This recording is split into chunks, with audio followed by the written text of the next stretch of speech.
Hello guys! Kumusta po kayong lahat? Share ko nga po pala sa inyo yung time, February 7, kung kailan po ako nanganak, na ang alam po namin ay papacheck up lang po ako. Pero pag kinagabihan ay kailangan ko na po palang magpa-admit para sa aking cesarean delivery. At ngayon pong 37 weeks na ang tummy ko, ang baby ko, ay palagi na po akong sinasamahan ni Kalingap Alvin sa pagpapacheck up. Dati po ay kaya ko naman pong mag-isa, so ako lang po ang nagpapacheck up ng mag-isa. And ngayon pong kabuuanan ko na ay sinasamahan niya na po ako kasi bali dinugo na po ako nung 35 weeks pa lang po si baby. So ngayon po nag-bed rest po agad ako. Nag-bed rest po ako ng aking OB-GYN para umabot po ng 37 weeks man lang. Kasi nung 35 weeks po ay parang nag-open cervix na po ako. So parang gusto nang lumabas po ni baby Anaya. So ngayong 37 weeks po ay nag-uusap na po kami ni Doc kung kailan ako mapa-schedule ng cesarean. Ang napag-usapan po namin ni Kalingap Alvin ay February 11 and 12. So naming date ni Kalingap Alvin February 11 and 12. Ngayon po ay hindi pala February 11 and 12 dahil ng tig-IE ako ng aking doktor ay 3 cm na po pala ako. Mamaya po makikita niyo po sa ultrasound. Kaya sabi niya gagawin niya na mamayang gabi, February 7, that time. Unang cesarean ko po noon kay Baby Ali last year 2023 dahil hindi po siya nagkakasya sa pelvic bone ko kaya po napilitan Sabi ko ni Doc Elap noon, kung 2.5 daw, baka mailabas ko pa or 2.3, mga ganun. Sabi ko, kakausapin ko si Doc daw na baka ma-normal ko. Hindi yun. Kaya hindi porket Nag-fully dilate. nag-fully ay sigurado na. Kasi may 2 hours na yan na parang waiting period. Within 2 hours dapat mailabas mo siya. Pag more than 2 hours na at hindi pa, talagang hindi siya kaya. Eh, papahirapan mo lang yung sarili. Opo. Di ultrasound kita. Sige po. Oo. Kasi merong 3 levels ang ating pelvic canal. May inlet, mid-plane, at saka outlet. So, kahit Fully dilated. dilated. Kung hindi siya nakababa, so ibig sabihin, hindi pa rin siya kasya. 17 hours ako, Doc, nung nag-label. Talagang inintay man po talaga ni Doc Elap na, sige, i-push mo yung pero hindi talaga, Doc. Pero prolonged second stage ang tawag doon of labor. So, ngayon kaya, Doc, kaya po kaya, Doc. CS-scan na naman. Ganun po. Yun, mahirap na po. Mahirap na. Kasi papahirapan mo lang yung Sarili. Okay, magpa-schedule ka na. Ay, kailan ang tentative date nyo? Kasi next week po, 38 weeks man na po, Doc. Siguro po, 11 or 12, Doc. Yeah, sige. 11 or 12. Opo. Ano yung first mo, boy or girl? Girl po.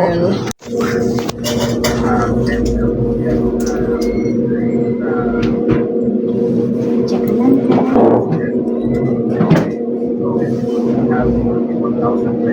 Teka lang.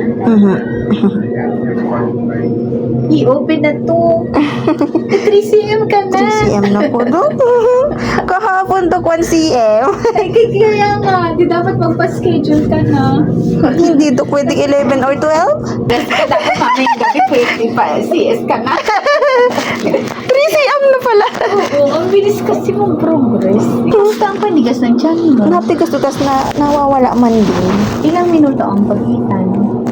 Matagal man siya, Doc. Tagal man. Opo. Katulad niya, nasa waiting area ka. Kanina po nagtigas, tapos ngayon Isang hindi beses man. lang. Opo. Okay. Pero matagal-tagal ka na dyan. At dito na nga po ay parang kinakabahan na ako kasi 3 cm na po pala. So, possible na magtuloy-tuloy po ang progress na mag-open na po ang cervix ko. So, medyo alanganin po kung iintayin ko pang mag-February 11 and 12. So, naisipan po namin ni Doc na mamayang gabi na February 7. Ayan, malabot na. Sino kasama mo? Asawa ko po. Kakausapin ko. Okay, mamaya na rin. So, po, Saan kayo na-uwi? kalasgasan po. Kalapit-lapit. Pauwi mo nga dyan yung asawa niya. Nandiyan po. Kasi delikado yung pag biglang pumutok yung Ay, ganun po. gagawin ko mamayang gabi. Be safe na. Kung 3 cm na. naman, ang estimate. Ang kilo po niya? Oo. So, ganun din yan. Estimate. Ganun din. Malaki.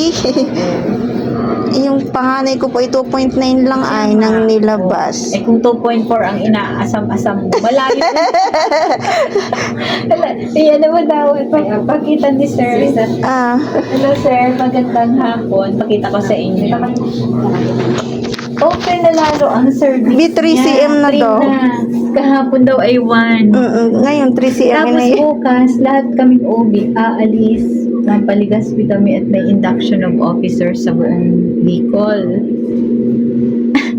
Ang balak ni Doc Mama. Mamayang gabi ko na sana siya gagawin kasi nagbabadya ito na magtuloy-tuloy na mag-open. Oo, 3cm. Galit. Para, Sabi nga namin ni Doc, sa Monday ang usapan Oo. namin. eh, Nang kasi tig-ay niya ako, 3cm. Maluwag na pati yung trick ko. Kaya, mas nakaka-worry naman na walang kahit isa sa amin tas bukas biglang magtutok ang paano. Kaya, gawin ko na mamaya. Mamaya magpa-admit na kayo mamayang mga may ras pa ako ng 8. 8 Siguro p.m. po. after nun ikaw na yung oo. Siya na para hindi kayo nag-aano. Kasi maalis si Doc hahagas. bukas. At least nagawa na. Kahit most likely gagabihin kami ng balik. At least pagbalik ko wala na tayo iniintindi. At Baka daw kasi mag-ano yung paano. ayun, nagtitigas na naman. Oh. Ay, naku. Opo, wag mo na nagtitigas. Pa-admit ka na. Oo. One day sana usapan namin Eh, ito. tapos, yan na. Okay. Yan naman, kung gusto niya mag-try ng normal, malabo din at mas malaki siya compare dun sa una. Mas mahihirapan ka lang. Kaya mamaya gawin ko na. Huwag ka nang kumain. Anong oras ka kumain? Ay, kanina pong 9. Sige, kumain ka muna. Tapos after nun, wala na, ha? Sige po. Sige. Tapos tandaan mo kung anong oras ka nagkain. Okay. Uwi na tayo. Uwi na kayo. Diyan lang naman kayo.